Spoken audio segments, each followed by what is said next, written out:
함께 보실 하나님 말씀은 사무엘상 4장 12절에서 22절까지의 말씀입니다. 구약성경 414페이지 전후로 있습니다. 사무엘상 4장 12절에서 22절까지의 말씀을 드라마 바이블로 봉독하겠습니다.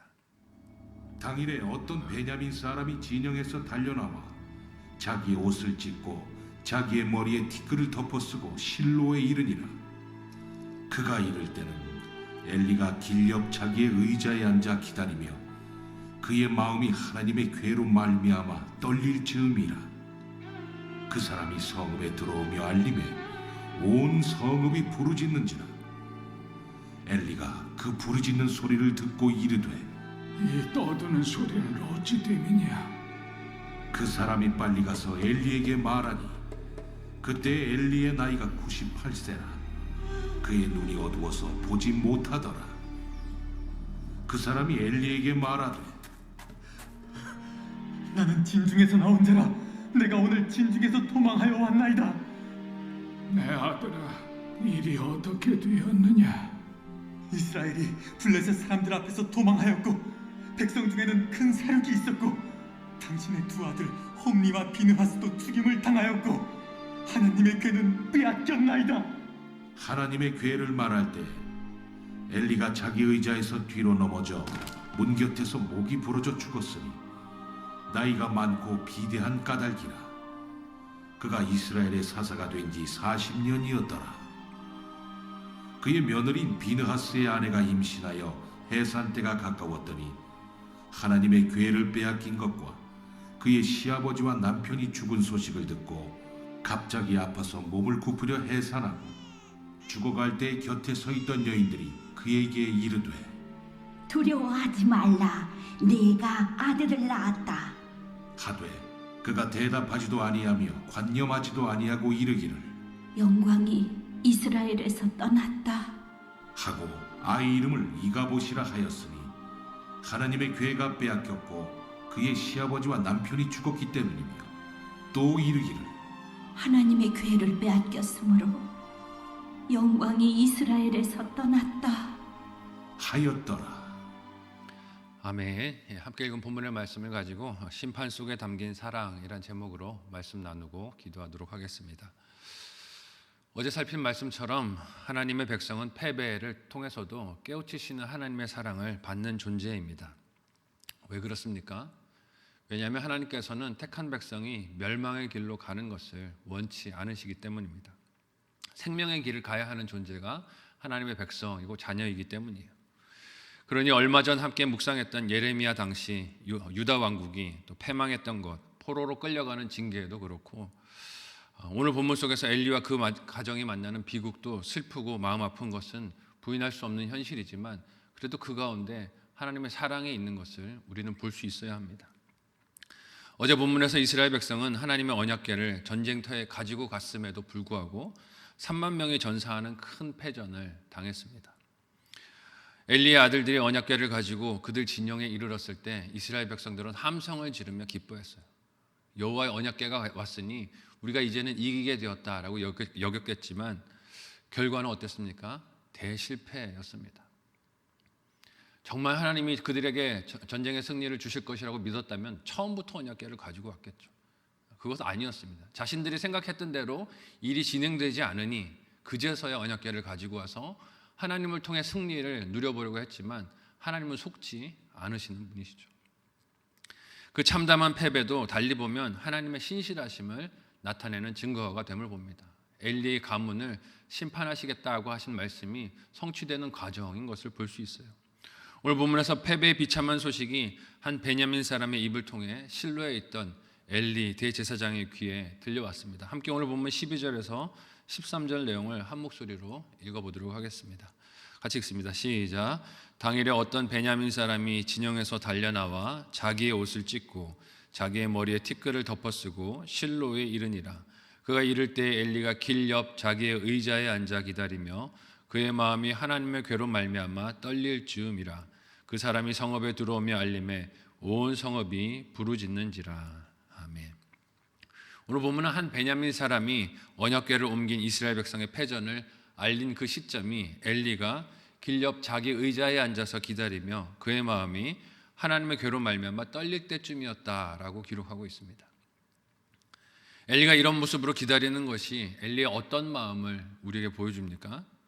하나님의 언약궤를 그의 아들들이 전쟁터로 가지고 간 것이 옳지 못하구나 하는 것을 그가 알고 있었다는 거예요. 떨렸다라는 말씀이 기록되고 있는데 엘리도 이 사실이 합당치 못하다 하는 것을 직감하고 있었던 것입니다. 그러니 떨지 않았겠어요? 옳지 못한 일을 허락했구나 하는 불길한 마음이 그에게 있었던 것입니다. 어제와 이틀 전 본문이 보여주듯 엘리의 영적인 시각이 어두웠지만 그래도 하나님의 말씀을 이스라엘 향해 전했던 리더였기에 그에게 영적인 감각이 완전히 사라진 것은 아님을 알 수 있습니다. 하지만 이미 시작되고 다가온 심판을 되돌리기엔 늦었죠. 그의 귀에는 온 성이 부르짖는 소리가 들려옵니다. 이때 그의 상태가 어땠다라고 오늘 본문이 기록합니까? 함께 14절에서 16절을 한 목소리로 읽어보겠습니다. 같이 읽습니다. 시작. 엘리가 그 부르짖는 소리를 듣고 이르되 이 떠드는 소리는 어찌 됨이냐? 그 사람이 빨리 가서 엘리에게 말하니 그때 엘리의 나이가 98세라 그의 눈이 어두워서 보지 못하더라. 그 사람이 엘리에게 말하되 나는 진중에서 나온 자라 내가 오늘 진중에서 도망하여 왔나이다. 엘리가 이르되 내 아들아 일이 어떻게 되었느냐. 아멘. 여러분 원래 언약궤는 언제 옮기는 것입니까? 광야에 언약궤가 있었을 때 구름 기둥과 불 기둥이 머물렀던 자리에서 일어나 옮겨질 때 언약궤로 옮겼던 것을 기억하실 것입니다. 즉 이동의 주체가 사람이 아니라 여호와 하나님이 되셔야 한다는 것이죠. 하나님이 가자 하면 옮기는 것이고 하나님이 멈추라 하면 멈추는 것이 언약궤입니다. 근데 지금 상황은 어떻습니까? 그 언약궤가 하나님의 뜻에 따라 움직인 게 아니고 사람의 욕심으로 움직여졌어요. 사람이 전쟁의 승리를 위해서 언약궤를 옮겼습니다. 이런 동기를 엘리도 편치 않은 심정으로 염려하고 있었을 거예요. 이게 맞는가? 아니라는 것을 알고 있지 않았을까요? 그런데 이런 상황에서 성이 부르짖는 소리는 들리고 엘리의 눈은 98세가 된 그의 나이로 인해서 어두웠다라고 기록하고 있습니다. 이는 단지 엘리의 육체적인 시력이 어두웠다는 뜻이 아니라 이스라엘을 이끌어야 할 지도자로서 볼 능력이 없었던 상태라는 것을 상징하는 것이죠. 그러니 그의 지도를 받는 백성들도 당연히 어떻습니까? 볼 능력이 없어요. 할 수 있는 일과 할 수 없는 일을 구분하지 못합니다. 해야 할 일과 하지 말아야 할 일을 분별하지 못하는 것이죠. 약한 시력으로 불안하게 기다리던 엘리에게 염려하던 소식이 들려옵니다. 함께 오늘 보면 17절에서 18절을 한 목소리로 읽어보도록 하겠습니다. 같이 읽습니다. 시작. 소식을 전하는 자가 대답하여 이르되 이스라엘이 블레셋 사람들 앞에서 도망하였고 백성 중에는 큰 살육이 있었고 당신의 두 아들 홈니와 비느하스도 죽임을 당하였고 하나님의 궤는 빼앗겼나이다. 아멘. 막연히 떨리고 불안해하던 엘리의 그 불안의 실체가 드러나게 되었습니다. 하나님께서는 사자를 보내시고 사무엘을 통해서 경고하셨던 심판과 그 징계가 무엇인지 하는 것을 이 사건을 통해서 분명하게 드러내 보여주셨어요.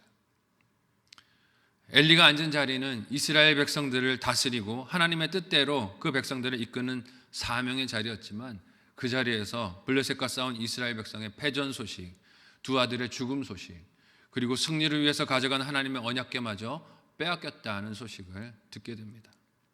그리고 그 자리가 오늘 본문에서 어떤 자리로 변하는 것을 우리에게 보여줍니까? 함께 18절 말씀을 한 목소리로 읽어보도록 하겠습니다.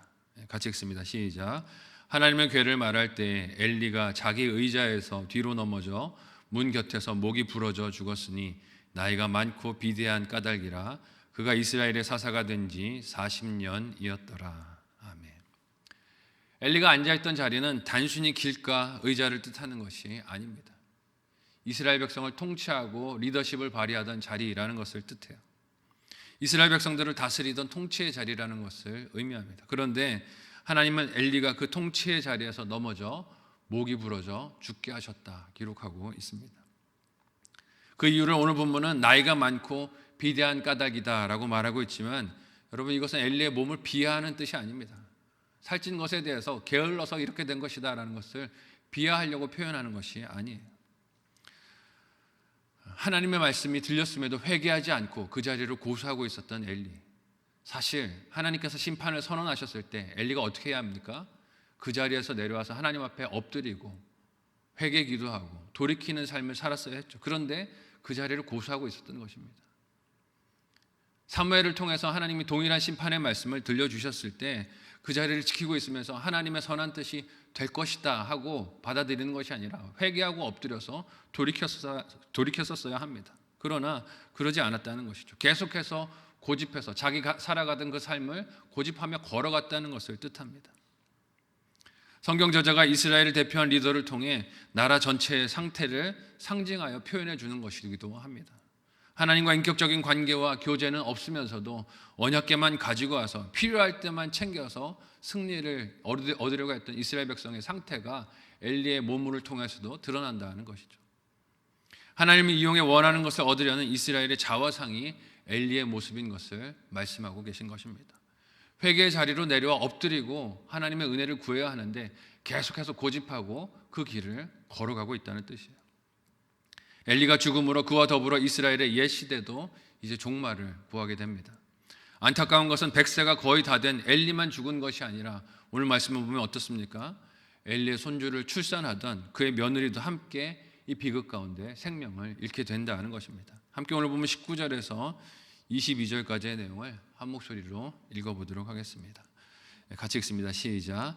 그의 며느리인 비느하스의 아내가 임신하여 해산 때가 가까웠더니 하나님의 궤를 빼앗긴 것과 그의 시아버지와 남편이 죽은 소식을 듣고 갑자기 아파서 몸을 굽으려 해산하고 죽어갈 때 곁에 서 있던 여인들이 그에게 이르되 두려워하지 말라 내가 아들을 낳았다 하되 그가 대답하지도 아니하며 관념하지도 아니하고 이르기를 영광이 이스라엘에게서 떠났다 하고 아이 이름을 이가봇이라 하였으니 하나님의 궤가 빼앗겼고 그의 시아버지와 남편이 죽었기 때문이며 또 이르기를 하나님의 궤를 빼앗겼으므로 영광이 이스라엘에게서 떠났다 하였더라. 아멘. 하나님의 언약궤를 블레셋에게 강탈당한 사건과 소식이 이처럼 엘리의 가문에 그리고 엘리 자신에게 큰 비극과 슬픔을 가져왔습니다. 너무 슬프고 비통한 일이지만 이 비극에서 우리는 하나님의 약속과 예언이 얼마나 신실한 것인가 하는 것을 만날 수 있습니다. 세우신 약속에 거짓이 없으신 하나님의 모습이 우리에게는 두려움이기도 하지만 또한 믿음을 지키고 인내로 이 시대를 살아가는 이에게는 이 소식이 이 사건이 무엇입니까? 위로이자 소망이기도 한 줄로 믿습니다. 심판에 신실하신 하나님은 무엇에도 신실하십니까? 우리의 구원에도 신실하시다는 것이죠. 예수님 안에 있는 영생과 제사함의 약속이 틀림없이 성취되는 진리라는 것을 성취되는 심판을 통해서도 볼 수 있는 저와 여러분들이 되실 수 있기를 바랍니다. 하나님의 약속이 심판에도 이처럼 신실하다면 구원에도 신실할 것을 우리가 믿을 수 있다는 것이죠. 오늘 본문에서 이스라엘은 너무 참담하고 고통스러운 패배를 당합니다. 그들의 군사들만 잃은 것이 아니라 무엇도 잃었습니까? 하나님 임재의 상징이며 승리의 확신과도 같았던 언약궤도 함께 잃었어요. 그 상실과 함께 그들을 이끌었던 리더와 그 집안까지 잃고 있습니다. 총체적인 위기를 만났어요. 앞으로 살아갈 길이 막막한 것 같습니다. 그러나 하나님은 새로운 세대와 리더를 일으키시기 위해서 뽑는 과정을 지금 약속하신 말씀대로 실천하는 중에 계십니다. 새로운 것을 심으시기 위해서 옛된 것을 또 뽑아야 할 것을 뽑고 계시다는 것이죠. 이 뽑는 괴로움의 여정은 무계획적으로 갑자기 일어난 것이 아닙니다. 하나님께서 작정하시고 뜻하신 섭리 안에 일어난 일이에요. 반복해서 예언하셨습니다. 엘리에게 너와 네 가정이 이제는 하나님의 심판을 받을 것이다 말씀하셨고 그 말씀이 이루어졌습니다. 이 괴로움 때문에 이스라엘 백성은 자신들의 잘못된 신앙과 잘못해서 하나님께 가지고 있었던 왜곡된 시각과 자기 자신에 대한 확신을 깨닫게 되었을 것입니다. 그래서 하나님의 큰 구원 계획 안에서 바라보면 패배도 새로워짐을 위한 회복을 위한 하나님의 사랑인 것을 볼 수 있어요. 우리가 삶에서 경험하는 패배와 실패들 속에서도 하나님은 변함없이 우리들을 사랑하고 계십니다. 망할 길로 가면 안 되기 때문에 생명의 길로 가도록 하시기 위해서 패배를 사용하기도 하세요. 구원을 위해서 때로는 뽑기도 하시고 고치기도 하시고 만지기도 하시고 새롭게 빚어가시는 사건과 일들을 우리에게 허락해 주십니다. 그 많은 일들과 사건들 속에서 하나님의 사랑을 변함없이 경험하고 바라보고 믿을 수 있는 저와 여러분들이 되실 수 있기를 바랍니다. 마음 아픈 일들이 있고 어려운 일들이 있고 마치 전쟁에서 패전해서 오늘 죽을 것 같은 일들도 찾아오지만 그럼에도 불구하고 우리를 구원하시려는 하나님의 계획은 결코 변함이 없습니다. 그 사랑하시는 하나님의 뜻을 오늘도 믿음으로 바라보고 확신으로 승리하는 저와 여러분 모두가 되시기를 예수님의 이름으로 축복합니다. 아멘.